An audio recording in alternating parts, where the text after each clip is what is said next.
யாத்ராகம புத்தகத்தில் கூறப்பட்டுள்ள வாசஸ்தலத்தின் பலகைகளும் அதன் கேள்வி பதில்களும். வாசஸ்தலத்திற்கு நிமிர்ந்து நிற்கும் பலகைகள் சித்தி மரத்தினால் உண்டு பண்ணப்பட்டது. ஒவ்வொரு பலகையும் 10 முழ நீளமும் 1.5 முழ அகலமாய் இருந்தது.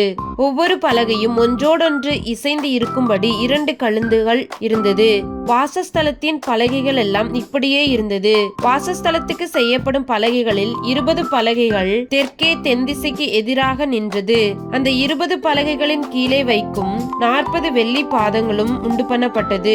ஒரு பலகையின் கீழ் அதன் 2 கழுந்துகளுக்கும் 2 பாதங்களும், மற்ற பலகையின் கீழ் அதன் 2 கழுந்துகளுக்கு 2 பாதங்களும் இருந்தது.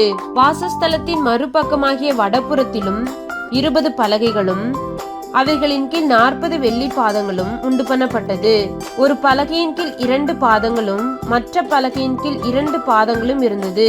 வாசஸ்தலத்தின் மேற்புறத்திற்கு 6 பலகைகளும் வாசஸ்தலத்தின் இரு பக்கத்திலும் உள்ள மூலைகளுக்கு 2 பலகைகளும் உண்டு பண்ணப்பட்டது. அந்த 2 பலகைகளும் கீழே இசைக்கப்பட்டிருப்பது போல மேலேயும் ஒரு வளையத்தினால் இசைக்கப்பட்டிருந்தது. 2 மூலைகளும் அப்படியே இசைக்கப்பட்டிருந்தது. வாசஸ்தலத்தின் மேற்புறத்தில் உள்ள 6 பலகைகளும் அதன் மூலைகளில் உள்ள 2 பலகைகளும் கணக்கிட்டால் 8 பலகைகளாக இருந்தது. ஒவ்வொரு பலகையின் கீழ் 2 பாதங்களாக 16 வெள்ளி பாதங்கள் இருந்தது. சீத்தி மரத்தால் வாசஸ்தலத்தின் ஒரு பக்கத்து பலகைகளுக்கு 5 தாழ்பாள்களையும் மறுபக்கத்து பலகைகளுக்கு 5 தாழ்பாள்களையும் மேற்புறமான பின்பக்கத்து பலகைகளுக்கு 5 தாழ்பாள்களையும் பண்ணினார்கள். நடு தாழ்பாளானது ஒரு முனை தொடங்கி மறுமுனை மட்டும் பலகைகளின் மையத்தில் உருவ பாய்ச்சப்பட்டிருந்தது. பலகைகள் பொன்தகட்டால் மூடப்பட்டது. பலகைகள் தாழ்பாள்களின் இடங்களாகிய அவைகளின் வளையங்களை பொன்னினால் பண்ணி தாழ்பாள்களை பொன் தகட்டால் மூடப்பட்டது. பலகைகளை பொன் தகட்டால் மூடி அதன் தாழ்பாள்களின் இடங்களாகிய அவைகளின் வளையங்களை பொன்னினால் பண்ணி தாழ்பாள்களை பொன் தகட்டால் மூட கடவா என்று கர்த்தர் மோசேக்கு கட்டளையிட்டார். இவ்விதமாய் கர்த்தர் தனக்கு மலையில் காண்பித்த மாதிரியின்படியே மோசே கூடாரத்தை எடுப்பித்து அதன் பாதங்களை வைத்து அதன் பலகைகளை நிறுத்தி அதன் தாழ்பாள்களை பாய்ச்சி அதன் தூண்களை நாட்டினான். யாத்ராகம புத்தகத்தில் வாசஸ்தலத்தின் பலகைகள் 26:15 முதல் 29 வசனங்களில் கர்த்தர் சீனாய் மலையில் மோசேக்கு பலகைகளை காண்பித்த மாதிரி. யாத்ராகமம் 36:20 முதல் 34 வசனங்களில் மோசே பெசலேயலுக்கு கற்பித்தபடி அவன் பலகைகளை செய்தது. யாத்ராகமம் 39:33 வசனத்தில் செய்து முடிக்கப்பட்ட வாசஸ்தலத்தின் பலகைகள் மோசேயின் இடத்தில் கொண்டு வரப்படுதல். யாத்ராகமம் 40:18 வசனத்தில் ஆசரிப்பு கூடாரத்தின் வாசஸ்தலத்தின் பலகைகள் வைக்கப்பட வேண்டிய இடத்தை கர்த்தர் மோசேக்கு கற்பித்தலும் மோசே அந்த இடத்தில் வாசஸ்தலத்தின் பலகைகளை வைத்தலும். வாசஸ்தலத்தின் பலகைகளை குறித்த கேள்வி பதில்கள். கேள்வி: வாசஸ்தலத்திற்கு சீத்தி மரத்தால் எதை உண்டு பண்ண வேண்டும்? பதில்: நிமிர்ந்து நிற்கும் பலகைகள். கேள்வி: ஒவ்வொரு பலகையும் எத்தனை முழ நீளம் இருக்க வேண்டும்? பதில்: 10 முழ நீளம். கேள்வி: ஒவ்வொரு பலகையும் எத்தனை முழ அகலம் இருக்க வேண்டும்? பதில்: 1.5 முழ அகலம். கேள்வி: ஒவ்வொரு பலகையும் ஒன்றோடு ஒன்று ஒத்து இசைந்திருக்கும்படி எத்தனை கழுந்துகள் இருக்க வேண்டும்? பதில்: 2 கழுந்துகள். கேள்வி: வாசஸ்தலத்திற்காக செய்யப்பட்ட பலகைகளில் எத்தனை பலகைகள் தெற்கே தென் திசைக்கு எதிராகவும் வடபுறத்திலும் நிற்க வேண்டும்? பதில்: தென் திசையில் 20 பலகைகளும் வட திசையில் 20 பலகைகளும் மொத்தம் 40 பலகைகள் நிற்க வேண்டும்.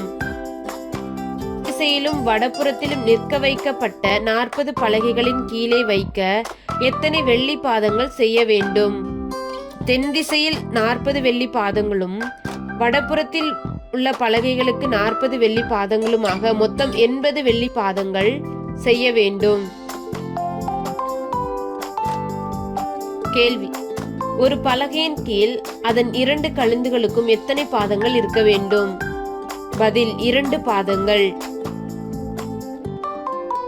கேள்வி: வாசஸ்தலத்தின் மேற்புறத்தில் எத்தனை பலகைகள் உண்டு பண்ணப்பட வேண்டும்? பதில் 6 பலகைகள். கேள்வி: வாசஸ்தலத்தின் இரு பக்கத்திலும் உள்ள மூலைகளுக்கு எத்தனை பலகைகள் உண்டு பண்ணப்பட வேண்டும்? பதில் 2 பலகைகள். கேள்வி: வாசஸ்தலத்தின் இரு பக்கத்திலும் உள்ள மூலைகளுக்கு செய்யப்பட்ட 2 பலகைகளும் கீழே இசைக்கப்பட்டிருப்பது போல மேலேயும் எதினால் இசைக்கப்பட்டிருக்க வேண்டும்? பதில் ஒரு வளையத்தினால் இசைக்கப்பட்டிருக்க வேண்டும். கேள்வி: வாசஸ்தலத்தின் மேற்கு பக்கத்தின் பலகைகளையும் அதன் இரு மூலைகளில் பொருத்தப்பட்ட பலகைகளையும் கணக்கிட்டால் அவைகள் எத்தனை பலகைகள்? பதில் மேற்கு பகுதியில் 6 பலகைகள், இரு மூலை பகுதியில் 2 பலகைகள். இவைகளை கணக்கிட்டால் மொத்தம் 8 பலகைகள்.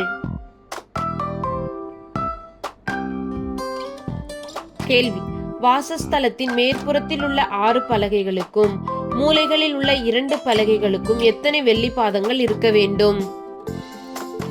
பதில் 16 வெள்ளி பாதங்கள். கேள்வி: வாசஸ்தலத்தின் தென்புறத்திலும் வடபுறத்திலும் மேற்புறத்திலும் உள்ள பலகைகளுக்கு எத்தனை தாழ்பாள்கள் செய்யப்பட வேண்டும்? பதில் 5 தாழ்பாள்களாக 15 தாழ்பாள்கள் செய்யப்பட வேண்டும். கேள்வி: ஒரு முனை தொடங்கி மறுமுனை மட்டும் பலகைகளின் மையத்தில் உருவ பாய்ச்சப்பட்டு இருக்க வேண்டியது எது? பதில் நடு தாழ்பாள். கேள்வி: பலகைகளும் தாழ்பாள்களும் எதனால் மூடப்பட வேண்டும்? பதில் பொன் தகட்டால். கேள்வி: தாழ்பாள்களின் வளையங்கள் எதனால் செய்யப்பட வேண்டும்? பதில் பொன்னினால் செய்யப்பட வேண்டும்.